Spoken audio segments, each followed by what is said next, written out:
Today, we're diving into a pretty wild story. What happens when a UFC fighter basically goes to war with his own sponsor? We're breaking down the whole blow-up between Sean Strickland and Paramount Plus, and it's a fascinating dilemma for the world of sports and entertainment.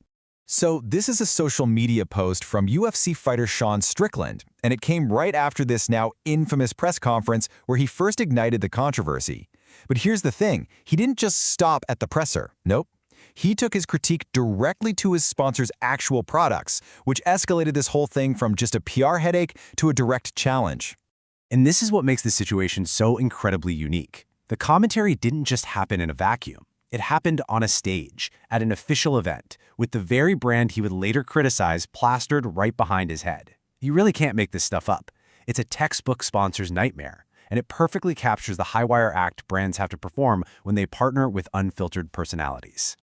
To really get a handle on all this, we're going to walk through 5 key parts of the story. We'll start with the rant itself, then look at the main players involved, break down what was actually said, see how the UFC responded, and finally, check out how Strickland doubled down against his own sponsor's shows.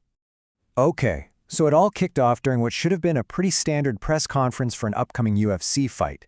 But, when you put Sean Strickland in front of a microphone, things are rarely standard.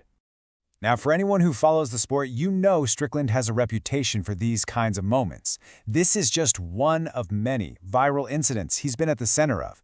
But this one hit a different nerve because it set him on a direct collision course with a major corporate backer. And right here, this is the central conflict. You've got a fighter who is famous for speaking his mind, and he's doing it on a platform funded by these huge corporate sponsors.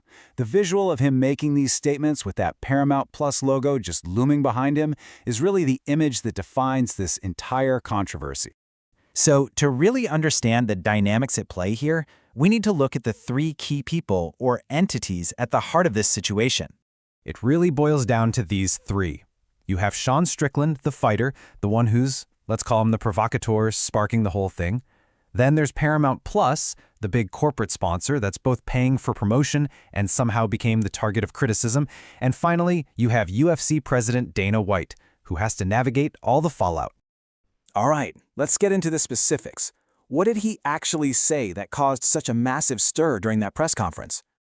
So the first set of comments that really got highlighted revolved around Strickland's views on the role of women.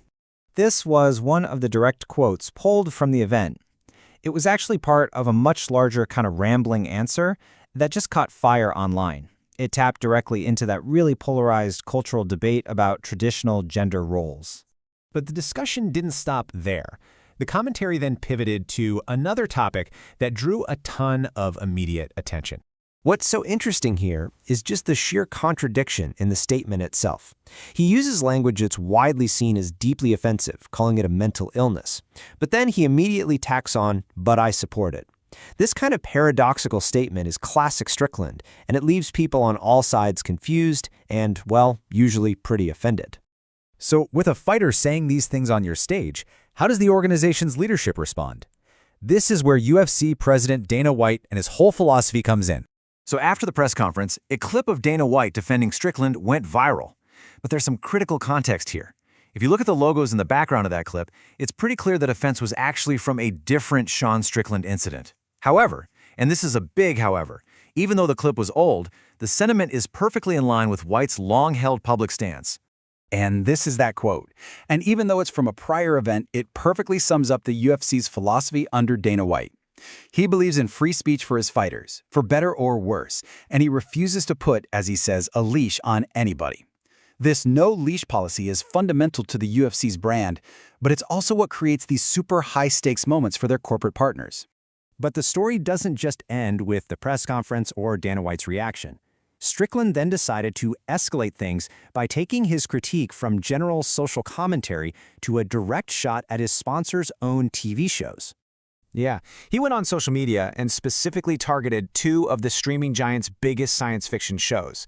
This is an incredibly bold, or maybe reckless move when that company's logo is on your fight shorts and helping pay your bills. So in this tweet, he directly roasts the creative direction of both Halo and Star Trek, 2 massive investments for Paramount Plus. At this point, he's no longer just a controversial fighter. He's now a controversial critic of the very company sponsoring him, publicly questioning the quality of their stuff. And he didn't stop there. He followed up with his own hypothetical creative pitch, which, surprise, surprise, directly echoed the controversial themes from his press conference. He essentially connected his social views to his critique of a sponsor's content, pouring even more fuel on the fire and making the whole situation even more volatile for Paramount Plus. So this whole thing leaves us with a really fascinating and complex question, especially today.